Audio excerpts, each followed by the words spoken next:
हिंदी में यूपीएससी की तैयारी से संबंधित प्रोग्राम्स को देखने के लिए सब्सक्राइब करें स्टडी IQ IAS हिंदी।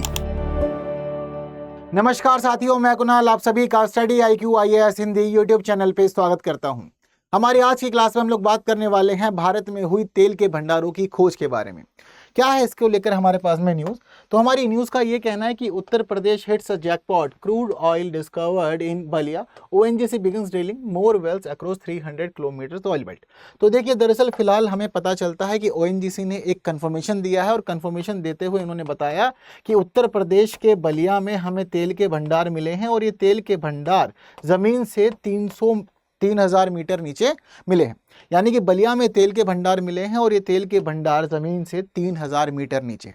ऐसा दरअसल ONGC हमें इसलिए बता पा रहा है क्योंकि बीते 3 महीनों से यहाँ पर काम चल रहा था तेल के अलग अलग क्षेत्रों की खोज का। तो यहाँ पर तेल के भंडारों की खोज 3 महीने से जारी थी। हालांकि चीज़ों को लेकर कंफर्मेशन नहीं मिला था, लेकिन अब कंफर्मेशन मिल गया है और पता चला है कि ज़मीन से 3,000 मीटर नीचे तेल मौजूद है।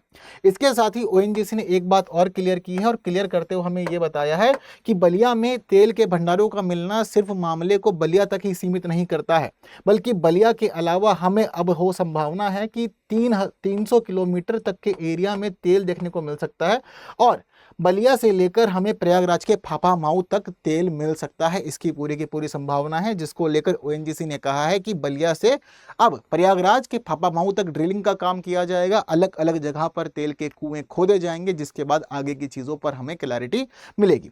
अभी फिलहाल जो काम चल रहा है बलिया में, वो काम चल रहा है हमारे स्वतंत्रता सेनानी चित्तू पांडे के गांव में। चित्तू पांडे की ही पारिवारिक जमीन है, जिसको फिलहाल ONGC ने लीज पर लिया था। यहाँ पर 6.5 एकड़ की जमीन को ONGC ने लीज पर लिया है 3 सालों के लिए, जहां पर वार्षिक किराया 10 लाख रुपए दिए जाने की बात की गई है। इसके साथ ही 3 सालों की लीज के अलावा 1 साल का विस्तार भी इसमें शामिल किया गया है। अब यहाँ पर ड्रिलिंग का कार्य काफ़ी तेज़ी से चल रहा है और ड्रिलिंग के काम में 25,000 लीटर पानी का इस्तेमाल हर दिन किया जा रहा है और ये भी बताया गया है कि अभी अप्रैल 2025 तक यहाँ पर ड्रिलिंग का सारा काम पूरा हो जाएगा। चित्तू पांडे को हम लोग सभी अच्छे से जानते हैं कि स्वतंत्रता सेनानियों के नाम में इनका नाम भी शामिल है और जो हम लोग के स्वतंत्रता संग्राम था उस दौरान इन्होंने भारत छोड़ो आंदोलन में काफ़ी अहम भूमिका निभाई और हम देखते हैं कि बलिया में इन्होंने राष्ट्रीय आंदोलन का नेतृत्व किया, बलिया की स्वतंत्रता की अनाउंसमेंट की, साथ साथ वहाँ पर एक अस्थायी सरकार की स्थापना भी की। ये सारे के सारे इनके महत्वपूर्ण योगदान हैं हमारे स्वतंत्रता संग्राम में। इसी वजह से इन्हें बलिया का शेर भी कहा जाता है। तो फिलहाल सारा काम इन्हीं के गांव में हो रहा है, इन्हीं की पुश्तैनी जमीन पे ये सभी चीजें यहाँ पर चल रही हैं। अब आगे की चीजों को लेकर हमें ये समझना है कि अब ये जो हमें तेल के भंडार मिले हैं, ये तेल के भंडार भारत के आयात में, यानी कि जो तेल का आयात है उस आयात के मामले में क्रांतिकारी परिवर्तन ला सकता है। अभी फिलहाल अगर हम लोग बात करें कि भारत के तेल के भंडार कहाँ कहाँ मौजूद हैं, तो 2022 का डाटा हमें यहाँ पर देखने को मिल रहा है, जो बताता है कि भारत में कुल 651.77 मिलियन टन तेल के भंडार मौजूद है। मुख्य रूप से तेल का भंडार जो है वो पाया जाता है वेस्टर्न ऑफशोर में। वेस्टर्न ऑफशोर के अलावा असम में भी अच्छे तेल के भंडार हैं, गुजरात में भी तेल के भंडार हैं, राजस्थान में भी तेल के भंडार हैं। इसके अलावा जो हमारा ईस्टर्न ऑफशोर है, यानी कि जो हमारा पूर्वी अपतटीय क्षेत्र है, वहाँ पर भी मौजूद है। आंध्र प्रदेश में भी, तमिलनाडु में भी कुछ कुछ, इसके अलावा थोड़ा थोड़ा तेल बाकी और जगह पर मौजूद है। अब यहाँ पर उत्तर प्रदेश का नाम कहीं से कहीं तक शामिल नहीं है, यानी कि ये जो डिस्कवरी है, ये जो खोज है, ये बिल्कुल ही नई खोज है जो भारत के तेल के भंडारों के आंकड़ों में बड़ा उछाल ला सकती है, चीज़ों को बदल सकती है। हालांकि इसका लाभ सिर्फ और सिर्फ आंकड़ों के उछाल में ही नहीं होगा, बल्कि स्थानीय स्तर पर हमें पता चलेगा कि जो किसान हैं उनको भी बड़ा लाभ होने वाला है। क्योंकि अब यहाँ पर जिस प्रकार से तेल की खोज पर कंफर्मेशन आया है, तो यहाँ पर ये भी चीज़ अब सामने आने वाली है कि व्यावसायिक रूप से अगर इस तेल के भंडार को व्यवहार्य माना जाएगा तो यहाँ पर अब अधिक कीमत देकर के भूमि के अधिग्रहण का कार्य किया जाएगा ONGC के द्वारा, जिससे किसानों को बड़ा लाभ होने वाला है, उनकी आर्थिक स्थिति बहुत ज़्यादा अच्छी हो जाएगी। इतना ही नहीं, बलिया पूरे के पूरे भारत में तेल का केंद्र बन सकता है और जो बेल्ट मानी जा रही है 300 किलोमीटर की, ये पूरी की पूरी बेल्ट भारत के तेल के भंडारों के मामले में आने वाले समय में एक महत्वपूर्ण स्थान प्राप्त कर सकती है। हालांकि सभी चीजों को लेकर के मामला अभी धीरे धीरे आगे बढ़ रहा है। ठीक है, तो ये फिलहाल भारत की स्थिति है। कुछ इतने भंडार हमें देखने को मिलते हैं वर्ष 2022 के आंकड़ों के हिसाब से भारत की स्थिति हमारे सामने है। हालांकि जो स्थिति भारत के पास तेल भंडारों की है वो भारत की आवश्यकताओं की पूर्ति के लिए पर्याप्त नहीं है। इसके पीछे का रीज़न ये है कि वर्ष 2024 में भी भारत ने बहुत बड़े स्तर पर तेल का आयात किया है दुनिया भर से, और हमें यहाँ पर यह भी पता चलता है कि भारत का वर्ष 2024 में तेल का आयात 4.84 मिलियन बैरल पर डे था। कितना था? 4.84 million barrels per day. Bharat ने 2024 में इतना आयात प्रतिदिन किया है। और बात करें भारत के लिए प्रमुख तेल निर्यातकों की, तो ऐसी स्थिति में हमें जो नाम देखने को मिलते हैं उनमें सबसे पहला नाम रशिया का है। वर्ष 2024 में हर महीने रशिया ने भारत को सबसे ज्यादा तेल का निर्यात किया है। रशिया के बाद हम देखते हैं कि भारत का एक बड़ा हिस्सा तेल का इराक से आ रहा है, सऊदी अरब से आ रहा है, यूएई से आ रहा है, यूएस से भी आ रहा है, अंगोला से भी हम लेते हैं, नाइजीरिया से भी लेते हैं, कुवैत से भी लेते हैं, वेनेजुएला से भी लेते हैं और कोलंबिया से भी लेते हैं। अब यहाँ हमें पता चल रहा है कि बाकी देशों को छोड़ भी दिया जाए तो रशिया, इराक, सऊदी अरब और यूएई ये भारत के लिए प्रमुख तेल निर्यातक हैं और सबसे बड़ा हिस्सा हम लोगों का इन सभी देशों से आ रहा है। सबसे बड़ा स्थान यहाँ पर रशिया ने लिया हुआ है। तो ये हमारी स्थिति पूरी दुनिया में है, क्योंकि जिस प्रकार से हम लोग तेल का आयात करते हैं, हमारी आवश्यकताएं तेल को लेकर के बहुत ज़्यादा है।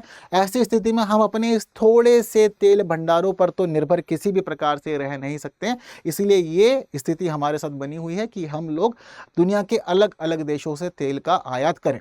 हालांकि ओएनजीसी ने 1956 में अपनी स्थापना के बाद में भारत में तेल अन्वेषण के लिए बहुत सारे प्रयास किए, और इसी के ही अन्वेषणों की ये सफलता है कि हमें अलग अलग जगहों पर कुछ कुछ तेल देखने को मिल भी गया है। लेकिन आज की हमारी जनसंख्या की आवश्यकता है, सरकार की आवश्यकता है, इन सभी चीज़ों की आवश्यकताओं की पूर्ति के लिए ये प्रॉपरली पर्याप्त हमारे लिए नहीं हो पा रहा है। हालांकि भारत की स्थिति के अनुरूप अगर हम लोग बात करें दुनिया भर में तेल के भंडारों की, तो देखिए दुनिया में सबसे ज्यादा तेल का भंडार वेनेजुएला के पास है। हालांकि वेनेजुएला अपने इन तेल के भंडारों का पूरी तरह से इस्तेमाल नहीं कर पाता, और आज के समय में भी ये दुनिया में सबसे बड़े तेल के भंडारों का मालिक होने के बाद भी सबसे ज्यादा निर्यात नहीं करता है। लेकिन भंडार सबसे ज्यादा वेनेजुएला के पास ही है। वेनेजुएला के अलावा भंडारों की बात करें तो दूसरे पे नाम है सऊदी अरब का, फिर ईरान है, फिर इराक है, फिर यूएई है, कुवैत है, रशिया है, लीबिया है, यूएस है और नाइजीरिया है। ये हमारी पूरी दुनिया के अंदर टॉप 10 कंट्रीज हैं जिनके पास सबसे ज़्यादा तेल के भंडार पाए जाते हैं। तो यही जो अलग अलग देश हैं उत्पादन की स्थितियों के अकॉर्डिंग सभी चीज़ों को मैनेज करते हुए चल रहे हैं और कहानी को आगे लेकर के जा रहे हैं। जैसे कि एक न्यूज़ हमें ये भी देखने को मिलती है 2024 की, जो बताती है India's unexplored basins holds 22 billion यानी कि 22 billion barrels of oil potential. ये ओएनजीसी ने, मतलब दरअसल ये सरकारी आंकड़े थे, चीज़ें सामने आई थी जिसमें हमें ये पता चला था कि भारत के अनएक्सप्लोर्ड बेसिन जो हैं तेल के, उनके पास में भी 22 बिलियन बैरल्स का तेल मौजूद है। हमें इतना देखने को मिल सकता है। हालांकि चीज़ों को लेकर के डिस्कवरी करना, खोज करना, प्रयास करना, ये सारे लगातार जारी हैं और ऐसे ही स्थिति में बने हुए हैं। तो आने वाले समय में क्या होगा और क्या रहेगा मामला ये तो पता नहीं, लेकिन बलिया के अंदर तो मिले हैं हमें तेल के भंडार, जो आने वाले समय में भारत को बहुत ज़्यादा लाभ देने के मामले में बिल्कुल उपयोगी सिद्ध हो सकते हैं। इसकी पूरी की पूरी संभावना है। लेकिन उन सब के बावजूद भी दुनिया के जो तेल के भंडार वाले देश हैं उसमें शेष नाम हम लोगों ने देख ली हैं, और वहीं भारत की जो तेल पर निर्भरता है वो निर्भरता भी बहुत ज़्यादा। तो अभी तो हमें लगता है कि लंबा समय अभी हम लोगों को तेल का आयात करके ही बिताना पड़ेगा और ये लंबी स्थिति ऐसी बरकरार रहेगी। लेकिन अब ये हमारा जो उत्तर प्रदेश में तेल के भंडार मिले हैं, ये तेल के भंडार भारत की तेल के आयात पर निर्भरता को किस प्रकार से कम करेगा, ये सभी चीज़ें आने वाले समय में देखनी होगी। लेकिन फिलहाल हम लोग एक प्रश्न यहाँ देख सकते हैं कि यहाँ पर 2 स्टेटमेंट दी गई है और कहा गया है कि विचार करके उत्तर देना है। पहली स्टेटमेंट है विश्व के सर्वाधिक कच्चे तेल के भंडार वेनेजुएला में है। भारत अपने सर्वाधिक कच्चे तेल का आयात वेनेजुएला से करता है। तो उपयुक्त कथनों में से कौन सा या से सही है या है? केवल एक, केवल दो, एक, दो और दोनों, ना तो एक ना ही दो। अब इसका जो आंसर है, ये आंसर आप लोगों को करना है कमेंट। देखते हैं कितने लोग सही आंसर बताते हैं। ठीक है, तो जल्दी जल्दी कमेंट कीजिए इसका आंसर। बाकी स्टडी IQ IAS हिंदी हमारा मेन प्लेटफॉर्म है जहां हम लोग मुलाकात करते हैं। इसके अलावा हम लोग मिल सकते हैं टेलीग्राम पे, इंस्टा पे, FB पे या फिर X प्लेटफॉर्म पे, और आप लोग इस QR को स्कैन करके सीधा पहुंच सकते हैं मेरे टेलीग्राम चैनल पे। तो जल्दी जल्दी ज्वाइन कर लीजिए। बाकी आज की क्लास में इतना ही। सेशन इन्फॉर्मेटिव लगा है तो बाकी साथियों तक शेयर ज़रूर करना है। इसके अलावा जिन्होंने अब तक सेशन को लाइक नहीं किया है, लाइक ज़रूर कर दीजिएगा। और बाकी ऐसी इन्फॉर्मेटिव वीडियोस को देखने के लिए ज़रूरी है कि आप लोग बने रहें study IQ IAS Hindi YouTube channel पे। तो आज के लिए दीजिए मुझे विदा। Thank you so much. जय हिंद। हिंदी में UPSC की तैयारी से संबंधित प्रोग्राम्स को देखने के लिए सब्सक्राइब करें स्टडी IQ IAS हिंदी।